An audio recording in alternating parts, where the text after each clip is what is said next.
Let's make these 3 cinematic shots at home without using any equipment. All we're going to use is a tripod and a phone to record with.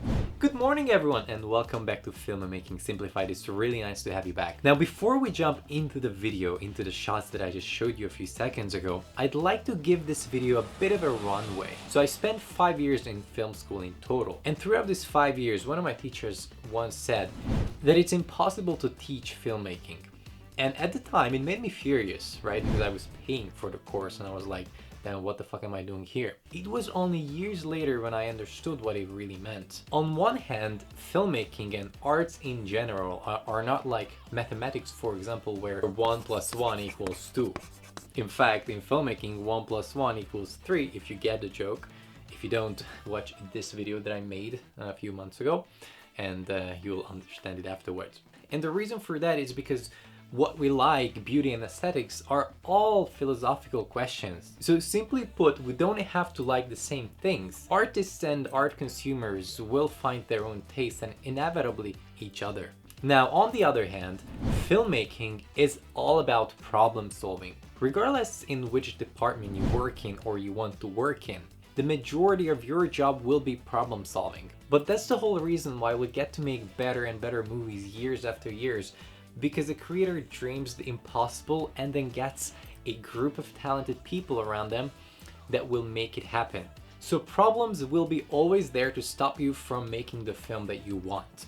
Now, as a beginner, when you want to make a film, one of your biggest problems can be the lack of equipment. But that is exactly what we're gonna put aside in this video, and I will try to inspire you to use your creativity and try to use what you have, what you find at home. Okay, now on set, Dom will take over and I'll see you afterwards. So the first and one of the most important steps in creating a cinematic look is obviously where you place the camera and how you place it. In other words, the shot and the composition. So that's what we're gonna begin with. So I have the phone on the tripod. Now we have to find a good angle. So a completely frontal one can be cinematic, but it's not the most optimal choice. But we can go this direction, as you can see, and I have a door here. So if I turn off the lights in the living room, we have a nice light coming in from that side, so that corner is kind of lit. But that wall there is way too light. So what we're gonna have to do is kind of take away from this light source, which is our main light source. Fortunately, it's not hard to do at all. We're just gonna use a blanket and put it on the TV. And this is basically what it looks like. I basically have an umbrella blocking light, as well as my little jacket and the blanket, because obviously I don't want that entire white wall to be lit. It's definitely not perfect yet, but remember, first we have to create something for post-production purposes. So we're gonna record with what we have now and then check out what we can bring out of it. And remember, one of the most important things in order to achieve something cinematic is how your actor is acting. So now I'm gonna do a bit of preparation to get in the mood of a very sad moment. A few moments later. Okay. So I recorded this thing. As you can see, I still have some tears. I don't know how much you can see that. Yeah, those are real tears. Acting, baby. Okay, let me show you our second homemade cinematic set, which is located in the bathroom. I'm gonna turn off this light out here. And there you have it. There's the camera. There I have an umbrella. As you can see here in this image, my composition is more of like a voyeur composition, so we see the side. I put the umbrella here is because, as you can see, the light is coming from up there, and I wanted to take off the light of the side of the shower, and you're gonna see how it affects the lights inside the cabin there.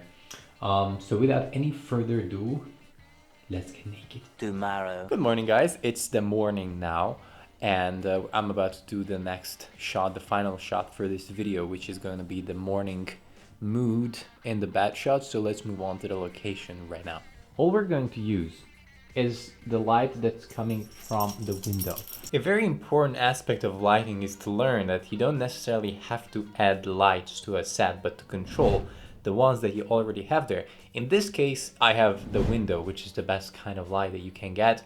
Today it's completely cloudy, so I don't have a very strong light. And we have these curtains. We have this transparent one that can reduce the amount of light coming in but still let light in. And obviously with these ones we can completely block light out by adjusting that piece of curtain there. Okay, now let's take the camera in the room with the tripod, which is still my phone, and set up our shot and start experimenting. Okay, set up the camera. I messed around with the curtain a bit to control the light. I used the normal clothing paint to fix these together here. I also put this up there so I get a bit of light on the side there, because our image currently looks like this. We have our pillow there where my head will be, well lit. The side is dark. So now let me go in there and let's record some stuff. It's a little hard to get under this tripod. Okay, got the shot. Honestly, I think this is my favorite shot so far. I mean, that's because this time I had light to work with. But anyway, now we're gonna go back to Studio Dom and continue the video, and let's talk about these shots. Alright, so we're not done yet. We have to do a few other things to achieve our final look. What we recorded is the raw footage. So now let's do some color grading and then some sound design, which won't be part of this video, to achieve the final version of our clips and of this short little film. So if you look at the grade that I did here, I worked the most on this clip because that's what turned out to be the worst. And you see I did quite a few things. I'm not gonna go over them, but if I turn them off and I just look at the original clip, you can see that it looks even worse. Same thing, this is what it looked like, and this is what it looks like now. And if we go to my personal favorite, I barely did anything.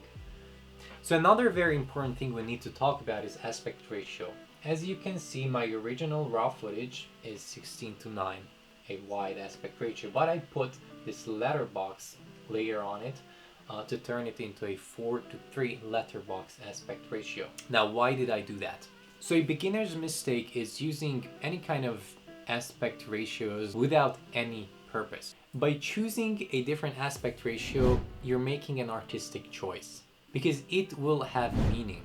For example, with a letterbox 4:3 aspect ratio, or with anything that's more narrow than the usual 16:9, for example, what you're saying that the rest of the image is not important, only focus on my subject. And you're driving the audience's attention to focus only on your subject. It's very commonly used in personal dramas, for example, when you follow the story of one character. Now, why am I saying all this? Well, because in our case, I made a decision to use this aspect ratio, and I did that exactly because of what I said earlier. But note that this decision has to be made before you start shooting, because you have to make your compositions accordingly. DOPs, for example, usually use guides on the cameras to cover up the side of the image or everything else that they don't want to use in their composition, and only see through their chosen aspect ratio.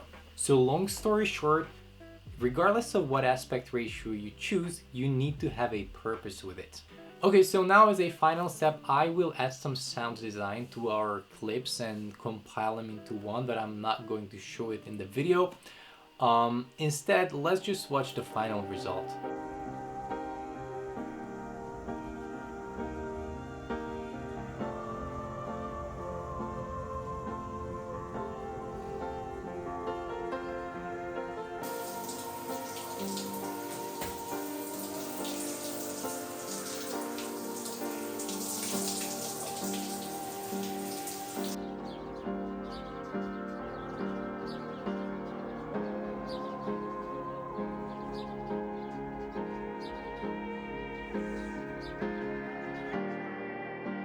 Three shots and you have an entire story told. Okay, so those were the 3 shots that I made without using any extra equipment, but only a tripod, a phone, and what I could find in my apartment. Are they perfect? No. Did I use my creativity? Yes. Was they good practice? Definitely. So the purpose of it all has been served, and I would want to encourage you to start experimenting with what you already have. So after watching this video, lift your ass up and go make some movies, because people will always need good movies, and in order for good movies to be made, we need good filmmakers. So go and become great filmmakers. And if this video inspired you to wanting to become a better filmmaker, I'm glad, and I'd appreciate a thumbs up, or if you subscribe to my channel, because I'm trying to grow here. I'm trying to build a community of future filmmakers, so I really appreciate if you do that. But that's all I have for you today. I hope you enjoyed it. Thank you for watching, and I'm going to see you in the next video. Have a great one, guys.